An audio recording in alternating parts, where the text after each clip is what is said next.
Hey piano people! Today we're going to talk about the common pitfalls in piano learning. And I'm going to give you some advice and some solutions to these pitfalls that I see all the time.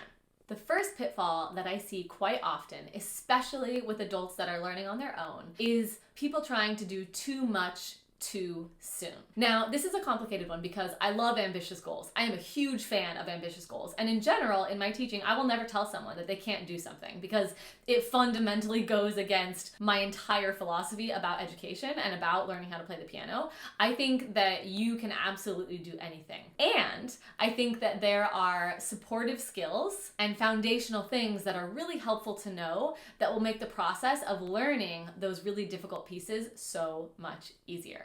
I just want to encourage you to start small. And that's just a really great thing to keep in mind in any of your endeavors when it comes to music. Start small. When we can slow down and break things down to be a little bit smaller and a little bit more attainable, what happens is we start to have a lot of frequent successes. And when we have a lot of frequent successes and we're building that solid foundation along the way, that's when we really start to see a future where we can go really far in piano.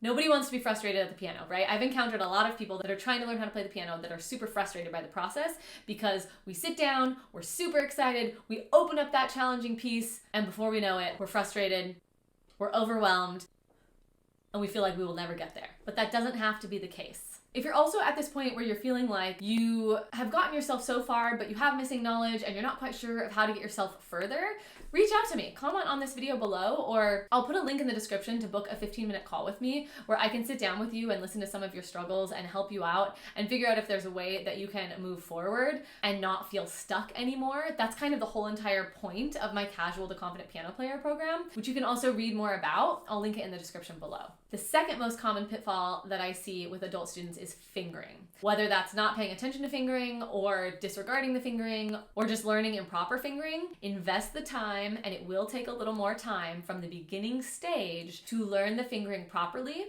and it will pay off 1,000 times later down the road if we disregard fingering or we learn the wrong fingering or we don't pay attention to it. I promise you will get to the point that you will have to spend so much longer relearning something or going back and learning in a completely different way to accomplish something that you could have done from the very beginning stages. The third pitfall is rhythm. Taking the time to learn the note values, to understand how many beats they get, and to be able to actually count out loud while you play your music is so valuable. If you start out counting out loud and making yourself take that extra step in the beginning when things feel a little bit overwhelming and when you're going slow anyway, you'll be so grateful later. Because again, just like fingering, you won't have to go back and relearn things. But the other thing that's important about counting out loud and about rhythm is that hand coordination very sneakily actually has a lot to do with rhythm.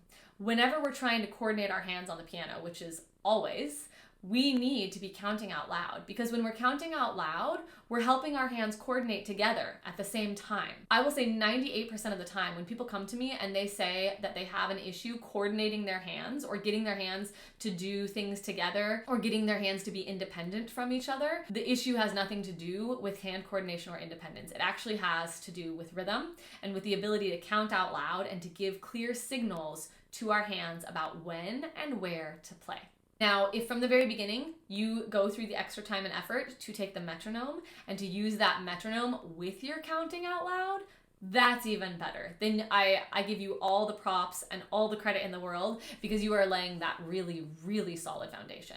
Now, rhythm is tricky. Learning how to play with the metronome is tricky. It's not necessarily an easy thing, and I have a ton of videos about how to count out loud and how to improve that skill and how to learn how to use the metronome, and I'll link those in the description below so that if you're feeling a little bit lost about that, but it's something you want to do, you can check those videos out and get started with those. The fourth pitfall that I see is posture, and I talk about posture all the time. I feel like every day I probably bring up piano posture like 25 times in my teaching and in my videos, but that's because it's so important. It literally affects every single thing that we do at the piano. If we are not sitting in proper alignment, we will not be able to play things technically accurate we could potentially get injuries. We certainly will not be able to explore the range of dynamics that we would otherwise be able to play with. And we're gonna get tension and ultimately pain that creeps into our bodies.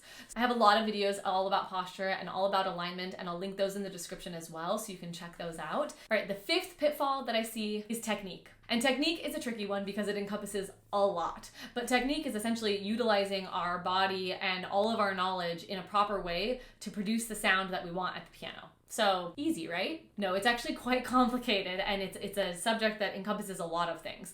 But when I think of improper technique, a lot of the times what comes to mind in the earlier stages of learning is just simply a proper hand position.